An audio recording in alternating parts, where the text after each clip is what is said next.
तो आज जो वाणी लेने जा रहे हैं बंदी छोड़ सतगुरु कबीर साहब की बहुत प्यारी वाणी है। इसको सुनकर आपको पूरा आनंद आएगा, पूरा विवेक जगेगा और पूरे लक्ष्य की प्राप्ति होगी कि हमने करना क्या है, क्यों आए हैं हम इस दुनिया में, क्या ढूंढने आए हैं, वो सब पता लगेगा। दोस्तों पूरा विवेक लगा के सुनना। तो वाणी का नाम है बिन सतगुरु नर फिरत भुलाना, के हर सुत इक लाए गडरिया, पाल पोषत ही कीन सयाना, करत आनंद फिरत अजयन संग, आपन मर्म उन नहीं जाना, एक केहरी जंगल से आयो, ताको देख बहुत खिसियाना, पकड़ तुरंत भेद समझायो, आपन रूप देख मुस्काना। अब कितना स्पष्ट यहां पे देखिए साहिब ने क्लियर कर दिया है कि बिना सतगुरु नर फिरत भुलाना। बिना सतगुरु के ये नर, ये आदमी, ये इंसान, ये भरमता ही रहेगा, भटकता ही रहेगा, क्योंकि बिना सतगुरु के इसको सत्य का पता लग ही नहीं सकता। क्योंकि सत्य इन खुली आंखों से नहीं दिखाई देता, इसीलिए उसको ढूंढ कोई नहीं पाता। और जो इन खुली आंखों से दिखाई देता है वो जड़वत माया है, जो हमेशा बदलती रहती है। इसलिए उसको एक भेदी सतगुरु की जरूरत पड़ती ही पड़ती है, जो उसको वो भेद बताता है जो इन खुली आंखों से दिखाई नहीं देता है।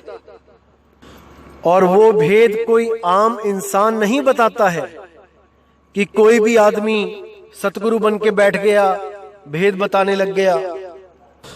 नहीं मेरे भाई, वो केवल और केवल बंदी छोड़ परमात्मा ही आके बताता है, और किसी में इतना सामर्थ्य नहीं कि वो इस भेद को बता सके।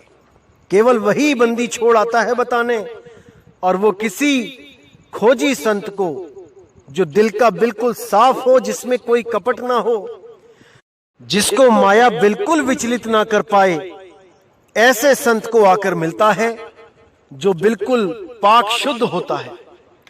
उसको आके भेद बताता है, उसी के द्वारा आगे पंथ चलवाता है। तो ये महिमा बंदी छोड़ की है, और कोई इस भेद को जानता नहीं है।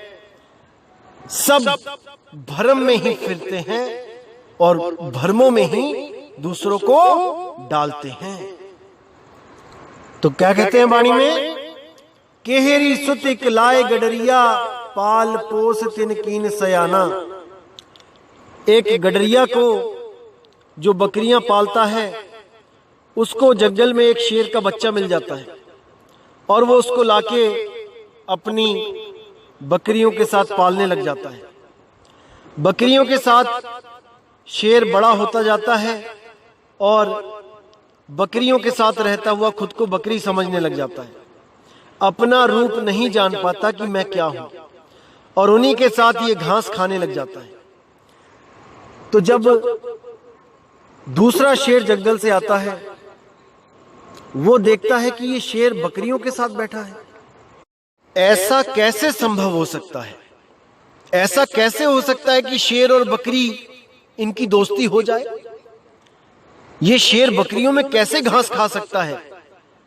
तब उसको समझ आता है कि ये अपने रूप को भूल चुका है, ये नहीं जान पा रहा है कि ये है क्या चीज। तो वो क्या करता है शेर? वो शेर उस शेर को पकड़कर उसको भेद समझाता है। पकड़ तुरंत भेद समझायो, आपन रूप देख मुस्काना।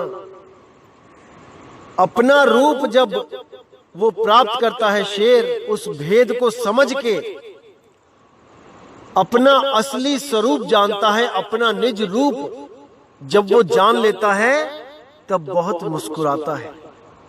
तब उसको समझ में आता है, ओहो ये है मेरा असली स्वरूप, और मैं बकरियों के साथ घास खा रहा था। बस मेरे भाई, यही हमारा हाल है। हम अपने असली स्वरूप को नहीं जान पा रहे हैं। क्योंकि हमें हमारा निज रूप देने वाला सतगुरु ही नहीं मिल पा रहा है। हमें सब मंत्रों के जाप में उलझाने वाले गुरु ही मिल रहे हैं। इसलिए हम हमेशा हमेशा बंधन में रह जाते हैं। तो साहिब कहते हैं कि पकड़ तुरंत भेद समझायो, आपन रूप देख मुस्काना। कि जब उसको अपना रूप पता लग गया तब उसको अपनी गलती का एहसास हुआ और अपनी असली रूप को, अपने निज नाम को प्राप्त करके उसका अंग अंग खिल गया, वो मुस्कुराने लगा।